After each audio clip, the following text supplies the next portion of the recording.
All right. We're doing it. Hey, nobody told me if I got it right when I sent the calendar thing. Is it 47? Could be Oh, 47, fuck. could be 67, who knows? 6-7. Fuck, man. He knew it. Teed that up straight away. We have teenagers. You knew.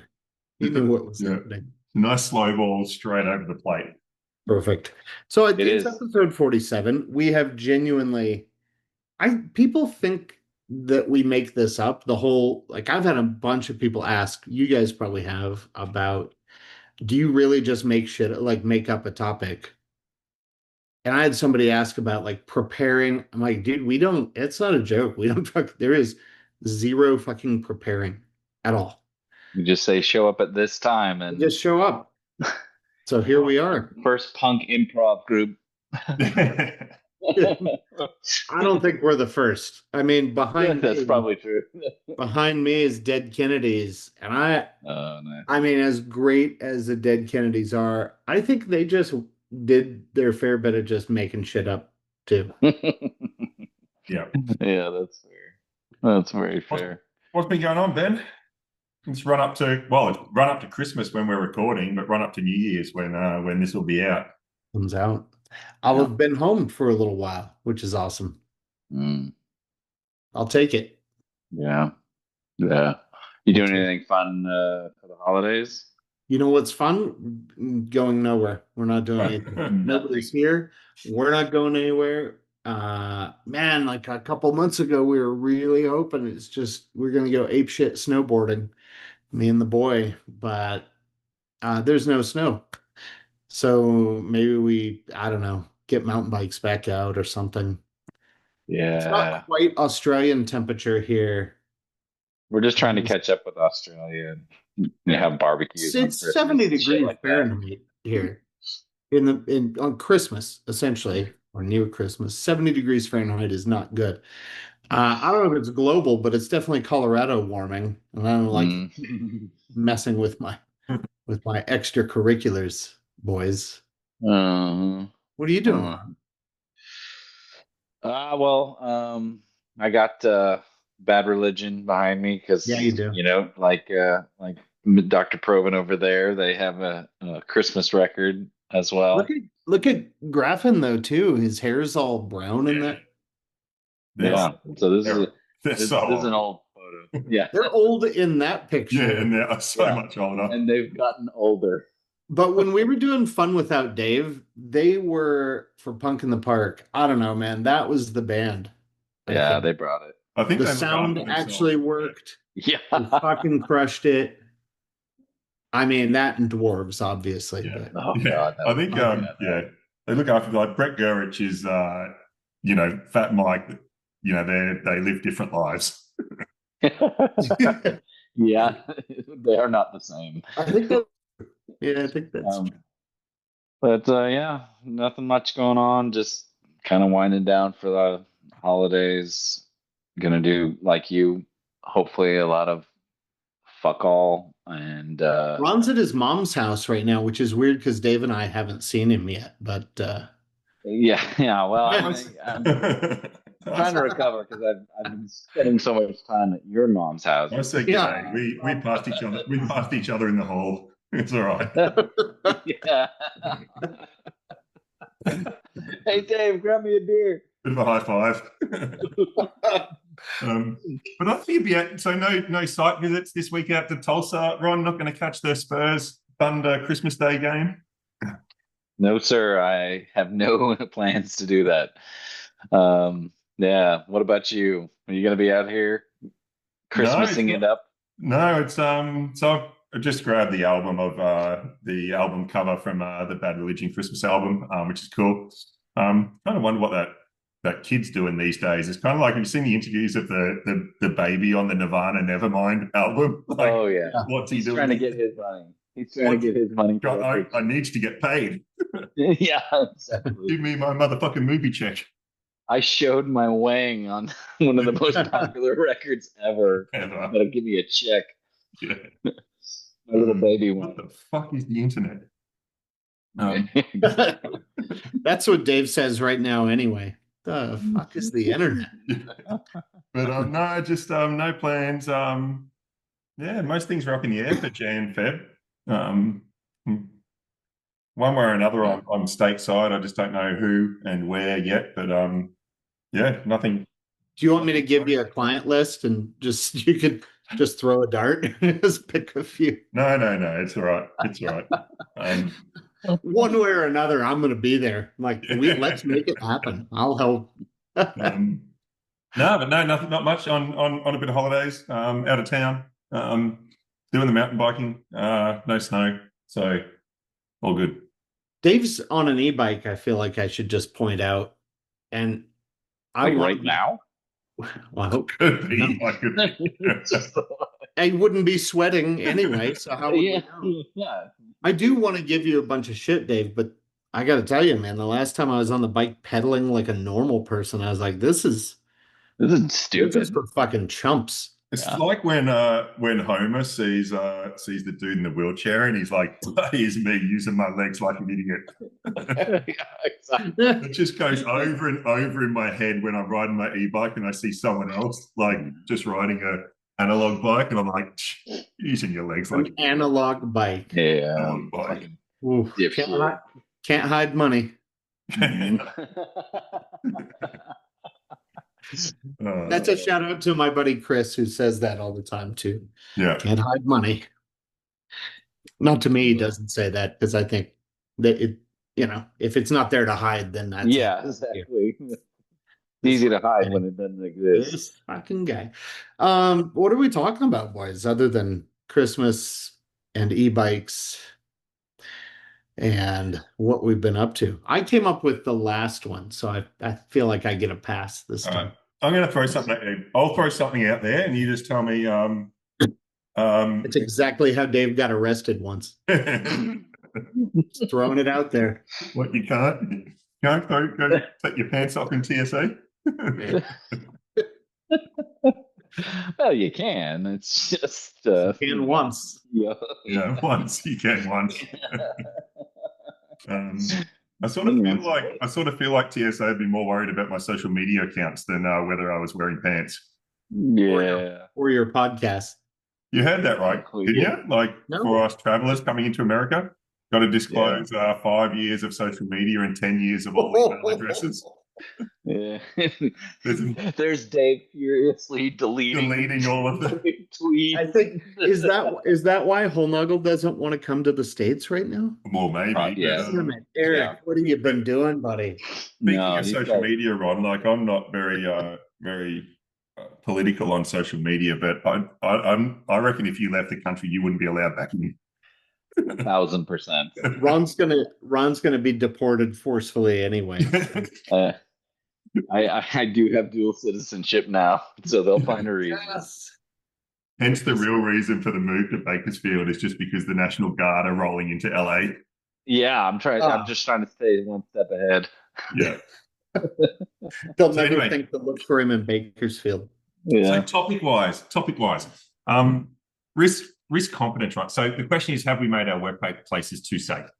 Kind of listening, like, there's I think it's Mike's favorite NOFX song, right? Like, separation of church and state. It's kind of like, when did punk rock become so safe? When did someone put all the barricades up and the safety margins and, people can't climb on the stage anymore? I'm kind of thinking our strategy for safety is risk elimination, risk minimization. And Sid Decker, tier 1, or maybe tier 0.5, I don't know what it's like up in that sort of air.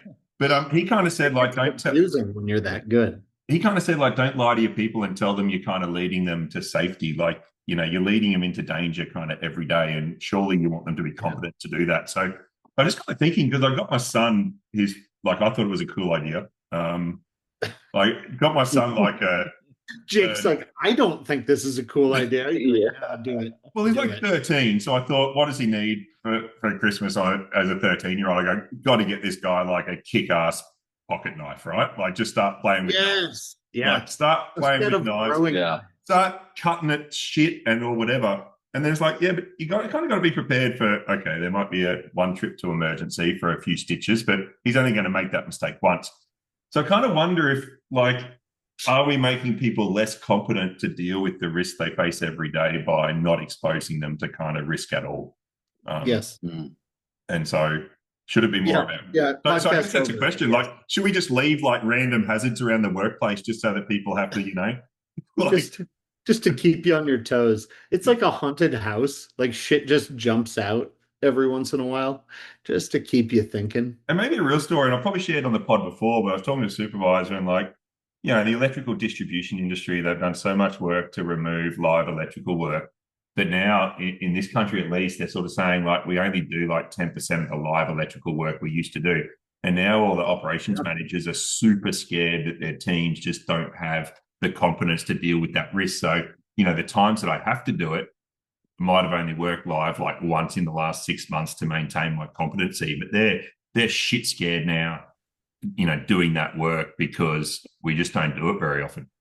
Yeah, it's like the opposite of when people talk about complacency, sort of wrongly a lot of times, but that idea that you get so used to something that you almost get numb to what that risk maybe actually looks like. And then but then you get like aviation, and it's happened a few times, but maybe Air France 447 was a big one, which is, there's very little hand flying other than at Dave's place. A lot of hand flying. Handsy. Yeah.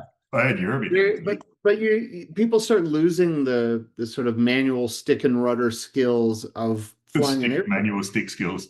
Yeah, yes. I mean, automated stick skills in Dave's workplace pods are a little different, but What are you yeah, doing on that e-bike, man? analog skills now for Dave. No, but Ben just did this roller coaster move. If you're not watching it, like, just did I this thought he was roller going to coaster. show his crotch. I don't know. My camera is does some really cool shit, and I don't know how to turn it off, I guess, but it makes my head look really big. It's like a circus mirror. You know what they say, But big man. I think Dave, to your point, right? It's try to make things so safe by just saying, look, we do this autopilot. There are things in the flight deck that are making decisions for you. Just sit there and watch it and see if something goes wrong. And then when it goes wrong and we haven't been practicing the shit that matters, I guess it's not that monitoring doesn't matter. But if I'm only doing this live work on some part of our system, just enough to stay, quote, proficient to keep my certification or whatever up. Holy man, when the shit hits the fan, it gets rowdy. Mm-hmm. Yeah, and this. So there's a couple things. So part of it is risk taking. Part of it is actual competency with the work. That's also what we're talking about, right? And it also applies to not just safety, but also reliability as well, which is going to have a huge overlap. So I think of a chemical plant I used to do a lot of work in, and they Meth had lab. some, yeah, We're back to exactly, Ron's yeah, meth lab. yeah. Heisenberg Successful over here. consultant. Back when I was in the RV, in the deserts of New Mexico, um, they had some really experienced, really intelligent operators who um just really understood how the plant worked. And you ask them like, okay, how did you learn all that? How did you get that? Because you have this crop of incoming or don't know the plant as well, and they're trying to read the procedures. But that's only going to get them so far. And they'll all tell you, all the lead operators would tell you, oh, it's because we ran the plant back when it wasn't as reliable, so it broke down a lot, and we had to troubleshoot the shit out of it, and then, figure out how to get it working again. And so starting it up, like they had a lot of practice doing those things, but they solved all those problems or most of those problems, and so now the plant mostly runs smooth. So the new operators don't have nearly that level of experience troubleshooting in a real sense. And so the worry is that, like, okay, we have this increase in reliability, so the probability of any individual event goes down, but because of that, the probability of a severe event goes up. Hmm. right? Because of our ability to handle it is reduced. Um, and it's just partly that's just because of a reduction in competency that comes with improvement. It's like trading one risk for another, or trading one risk Yeah. for four others, or something like that. I mean, um, when I put a picture of myself on the LinkedIn after crashing my bike, my analog bicycle, Good thing head you weren't going first. too fast then. No, well, it was downhill, and there's a lot of mass, man. Yeah, I got that's a gravity big on my swell. side, brother. But I did, 9.8 meters per second squared. but I did catch some shit, right? About like, you're supposed to be a safety guy. You shouldn't be doing things that are risky like that. And then someone else who hopped on there, Preston Klein, who is a pretty amazing dude, said, "Yeah, but then there's the risk of, not having fun, not hanging out with your family, not being outdoors, like all these other things that you're trading off for this weird life of safety." And I think, the purpose of business for most businesses is doing shit that other people can't, whether it feels inherently risky or not. There is some risk, financial, safety, physical, whatever it is. So I think the trade-off, I don't know. I think you're right, Dave, and I don't know what the answer is. Yeah. Are we trying Well, to I think it's remove been the risk? whole just this, and I mean, like, it's not a surprise, and it's not even worth talking about. But it's just been this whole 2 decade focus on recordable injuries, right? It's this 2 decade focus on slapping yellow paint all around the workplace, and trip hazards, and gloves, and removing knives, and removing grinders out of the workplace, and just all this kind of like curation of this work environment that's meant to be messy, and it's meant to be, full of hazards. And so people, like you said, I think people coming into the industry, kind of, sites just don't look dangerous anymore. They don't feel dangerous, and then all of a sudden someone fucking drops something on your head, right? Like, Mm. Yeah, before anyone gives us too much shit about it, I think we're clearly not saying that you should just leave sites dangerous, right? So that it makes sense. well, Like why not? it's, No, I but mean, it's this thing like, and so I heard another CEO. I heard another. okay, never mind. One of us is Yeah. saying, I heard, you gotta make an omelet, you gotta break a few eggs. it's Yeah. going to be Let's just kill hardcore. some people. The safety policy is just Dave Darwinism, is right? so happy Survival, that survival. PRIR is catching That's shit our now. safety policy. No, no. So I heard another CEO recently tell me that, Look at this. you know, That's a tier one thing. Hanging with Yeah. CEOs. yeah, well, it Yeah. was like maybe they were sitting next to me on a plane, they couldn't escape. I don't know. But but just this idea of, oh no, no, I can, just the rhetoric, the DuPont rhetoric that, oh no, no, I can tell how safe a site is just by kind of like, Oh, fuck. looking at the housekeeping on site, right? And if the housekeeping looks good, then that's Yeah. the lead indicator that safety's all taken care of, right? Like, bullshit. My kids can have a clean room and be absolute assholes. Like, it's No, Careful, you just gave Jake a knife, so exactly what he's a I yeah, was armed. exactly. This I shit. I remember I went at a construction site a number of years back, Yeah. and it was one of the Yeah. cleanest construction sites I've gone to. And but the reason this back when I was a consultant still, the reason they brought me in is because they had kind of a rash of incidents, and they're like, "What the fuck's happening?" But one of the things we had talked about is exactly this issue: is like, you know, you have to grapple with the fact that once you've done everything to make this site look like it's safe, then people are going to naturally feel safe. And what do you do when you feel safe? You naturally relax a little bit, right? Like, and that's the thing. Back to your point, though, Ben, that's really important is A, that is true. I'm pretty sure that's an empirical, demonstrable fact. But B, Did I like, say something right? like, Huh, but B, cool. I think yes. I that doesn't mean that we don't do anything or we can't do anything, right? Like I think sometimes back to your point, Dave, like we there might be times where like okay, making it clear where the risk is and how to engage with it is important, right? Because if people have to engaged with the risk and you hide it because you've done such a good job of making your site quote safe, then you can't be surprised when they're bad at engaging with something that they can't even fucking see. You know, um, Yeah. and so I think we have to be really thoughtful about, like, again, we're not saying that. I personally don't believe that like risk compensation most of the time, oh, like, is a net negative. Like maybe in some situations, Yeah. like, the number of incidents you probably prevent by a individual control measure is probably more than the number of incidents that might be caused by any risk compensation.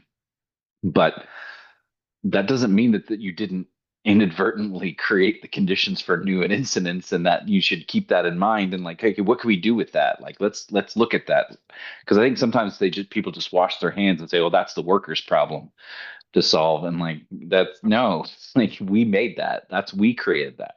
And I feel like Uh, so, and I'm reminded again, sort of, Sid will tell the story most often about, the Drukton Square example in the Netherlands, which is like oh you yeah. remove all the traffic signage and the lights, and then people kind of like have, you create this kind of like more organic system where people are engaged in their own safety and paying attention. Now, I don't mean that our workplaces should be all like that, but I'm thinking like if you're in a warehouse and you've got forklifts and you've got walkways and handrails and designated crossing points and separation, then those forklifts are just ripping around there knowing that, okay, well, there's no pedestrians, right? The pedestrians are on the walkways. And then what if that one day or that one process where people can't get it done by following the walkway, and all of a sudden these forklifts are whipping around and they've never, in the last week, they haven't sort of crossed paths with a person because that, and all of a sudden on that one day, okay, well, I have to now do this, and then bang, right? And it's like, well, maybe if people were, if forklifts and pedestrians were, having a bit more time, interacting in different ways on a daily basis, and maybe on both sides, they'd be used to. I hate to use the word "pay attention," but if I only Well, expect, if I Ron only expect things to happen a certain way, and they happen like that 95% of the time, then I'm not sort of I'm not helping people understand variance and adaptation Yeah. and things like that. And So then you know is that then the I think going back to, and I may have brought this up pretty recently too, but is that then going back to things like preoccupation with failure, right? Where it isn't going wrong that often, but let's poke around at the edges of the system and figure out what we think is. Let's get one of Dave's blow up dolls out of the company pod and chuck it in front of the forklift every once in a while. You know, just to see, It's you know. sticky. simulation training, just get this forklift simulator, which is pretty much like Sega Rally, that these guys are just honing their skills on the forklift. But I think the Yeah. thing is like you You know throw a little bit of triple expanding foam in there, There you you'll go. figure out variance real quick. exactly. You won't do that again, will you? There you go. I will not. Yeah, there you go. See, a few stitches in the leg to save some neck injury. I just But feel like, like, kidding ourselves that we put all these risks in the green, right? We put yeah. these risks in the green, and are they really in the Oh, green, or well, yeah. are we pretending they're in the But green? that's a different episode, right? Maybe. I don't know. Well, Kind we've of. talked I about think it relates. Matrix, right? But this sort of, feel good thing about saying something is green. But maybe this one is just, we're talking about like the desire or the belief that we could even do that. Well, and I think yeah, exactly. It's overlapping with a number of topics. So part of it is, number one, admitting that once something's in the green doesn't mean it's going to stay in the green, right? Like, we all know that there's that gap between work is imagined, work is done. And so, You need to get if Ron. You need to get consent every time. shit. But um, but like, if we have like a policy that, okay, the pedestrians have to walk in these areas and forklift walk in those areas, and we do Walk. some audits and we see that people are doing it, walk, or yeah. I want to see these walking forklifts you're You've talking never about. walked a forklift? Come on. Just kidding. But Bob the Builder forklift, cartoons, maybe.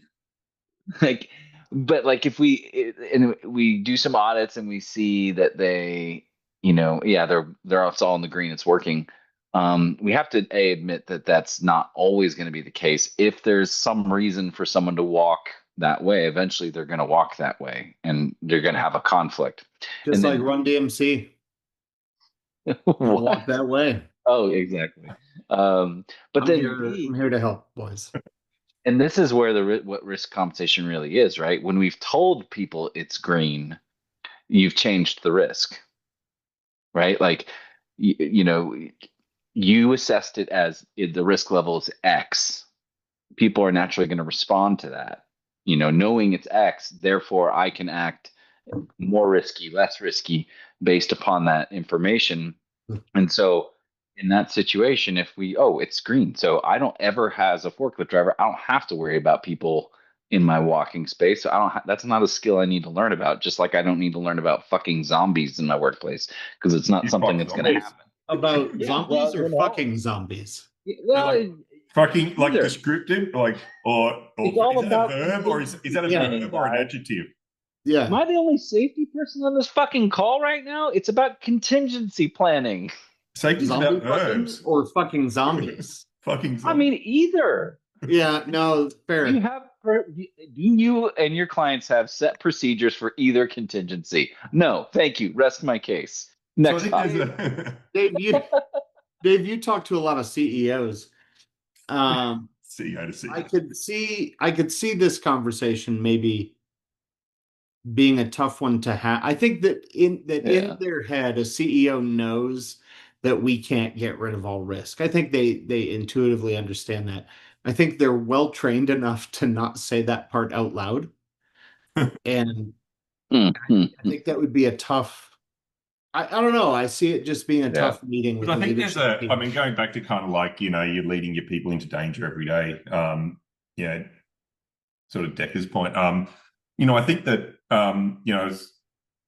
I heard from a mining site superintendent. I probably shared this story on the pod before, but like, what do you worry about? He said that people think that this is a safe site, and not because it wasn't a safe site, but just in his mining experience was just like mining, underground mining is a dangerous sport, right? And most of the people on this site, they might have been here 1 year, 2 year, 3 years. We're getting like a lot of industries, a lot of turnover in labour.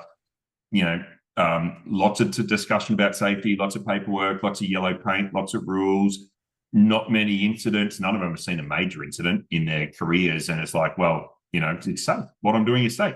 And I think there's a point where if you're in a high hazard industry and you get people, to your point, Ben, about this sort of preoccupation with failure or something, if you get people who actually don't think things can go wrong, then kind of like you're not really in a place where people are going to be paying attention for those anomalies or weak So how do signals you? or I mean, signs. you can't. You don't want the shit hitting the fan all the time. So how do you make sure people don't forget to be afraid? I don't know if that's the right way to say it, but they don't sort of forget that there is risk, that there's a lot of ways to get our ass kicked at work. Is that training? Because training doesn't seem to do it, I think. Is it I yeah. think it's probably multifaceted. But what one thing that's popped in my head is chaos engineering in the kind of software development space, Oh yeah. right? Where they intentionally inject some kind of bad code into the system, or some sort of failure mode into the system, and see how the system responds. And a lot of people in the safety space would say, "Oh yeah, we do that through drills." But I actually think you could take that and almost do it like a tabletop exercise. Like, okay, with this procedure, this process, it's based upon these assumptions of people are going to do this. The system's going to respond this way, and that is all going to work out great. Okay, what if one of these assumptions is just not true?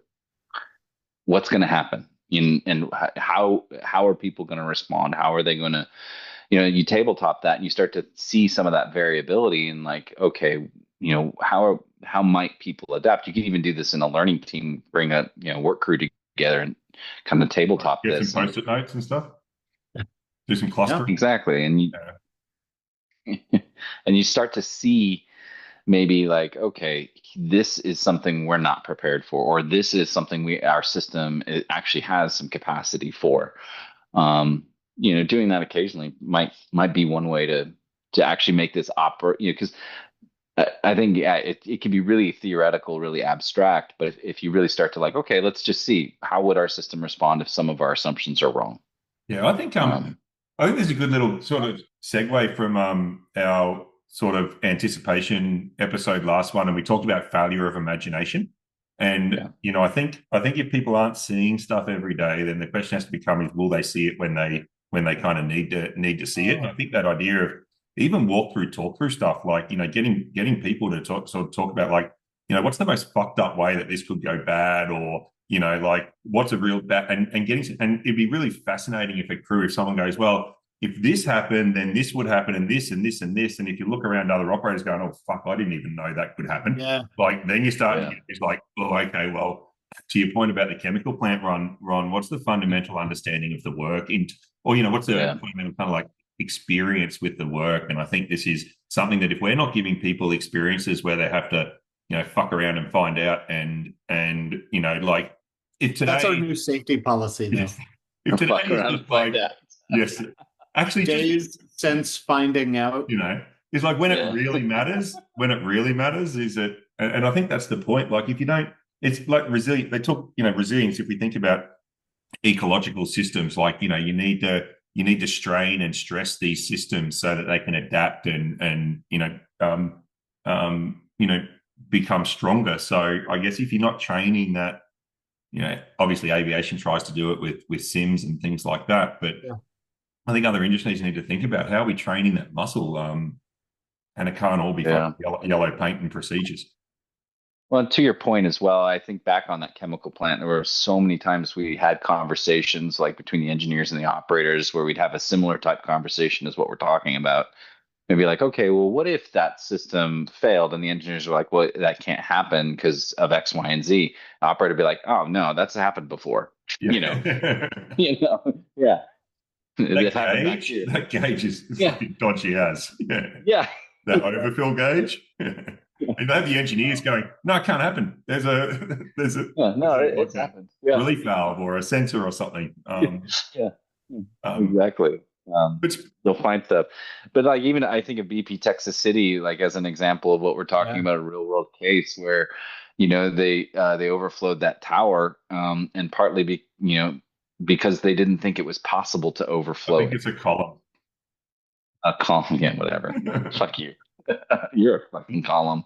But speaking of fucking Christmas sweaters, when are we going to get a punk rock safety Christmas sweater in the merch store? Yeah. Fuck, man, that's on me. Next Christmas. This is falling apart. Yeah. Maybe we'll just introduce one in like June, but it'll be on clearance. Christmas in July.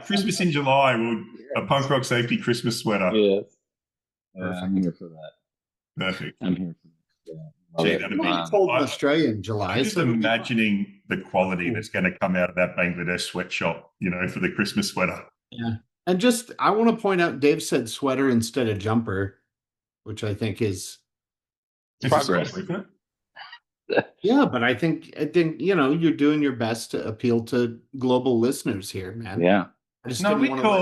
We'd call what Ron's wearing. I don't know. Is that a Smurf or what is that? The Grinch or what is that? It's a fucking Bumble. It's from Rudolph the Red-Nosed Reindeer. The abominable snowman. Am I the only one with some fucking culture here? Really? You don't call that a jumper? No, we call that a sweater. We call that a sweater because it's knitted wool. So that's definitely a sweater. But if it was like a nylon, kind of like something, we call that a jumper. Like a sweatshirt. That'd be a sweater. Oh. Yeah. We call that a sweater. What do you call a sweatshirt? A jumper. These fucking guys. But they call, if that had buttons on it, it'd be a cardigan. Lolly too, so. If it had buttons, it'd be a cardigan, right? If it had buttons. Look, I'm sorry I brought it up. Or a jacket. Or a hoodie. A pullover, maybe? I don't know. A onesie? Never mind. Yeah. All the words. I think it's a onesie. I think it's a onesie. So did we solve it? Just going like so. random hazards around the world, like nothing that'll kill people, but like, you know, Well, Just- I think like Just pull the fire alarms sometimes. So I think number Yeah. one, be mindful that it's a thing that exists, right? So the safer we make the site or organization appear, the more people are going to respond to that, right? Like that's just Okay. normal. And so don't be surprised when it happens. Number two, if you can somehow make the risks more clear or obvious, even if they're very unlikely, that's probably going to help. And then number three, like you say, like tabletopping some of these things, like to test your assumptions. Okay, when that assumption fails, what would we do? How would we respond? How would the system respond? That might be a useful. and we've been talking a lot, I guess, about just listening to your summary. Then we've been talking about, what do we do when people maybe don't have the maybe experience or in this risk competence, but I think it's the other way around works as well. To your point, Ron, like if you went and did those talkthroughs, you'll learn about risks that are nowhere even on the company's radar either. So it's going to be a two-way street, right? Which is to what extent are people That might even be a three-way street. aware and competent. And Three-way climates. did your station arrive, Ben? Did it turn up in the office? I mail ordered one to you. Has it got there yet? What did you send? Your little station pod, like for the corner of your office. The pod. It'll come flat packed. Yeah. You'll have to put it together yourself. And the It's like accessories. an IKEA. Yeah, The whole point is doing it yourself. Yeah, the accessories will arrive separately because I kind of Yeah. Love it. I can't wait. I'll get an extra circuit put in to handle the power. You'll have to upgrade to 3-phase or something. 220, 221, whatever it takes. Yeah, I don't know. We use 415 over here. Of course you do. You guys just run off 110 or something, whatever it is. Boys, I feel pretty confident that we're gonna wrap this year up. Because on New Year's Eve is when Yeah. Happy new fucking year. Happy New Year. So are we going to continue this charade into 2026, or is this 47 and done? Did we just kill it? Yeah. I mean, no plans to ruin it, or I don't know what ruining it would be. Stopping or keeping going. It depends on your perspective. So but we'll leave that one up in the air. Well, it's a Christmas miracle. We've got this one done. It's an April Fool's joke going on 2 years. So, is it really? Are we sick of it yet? Is it? Yeah. Sick of it all. Good band, by the way. Sick of it all. Great band. Yeah. Put that on the background. Well, boys. Boys. Happy New Year. Happy New Year to the people who will hear this closer to them. Bye. Bye, guys.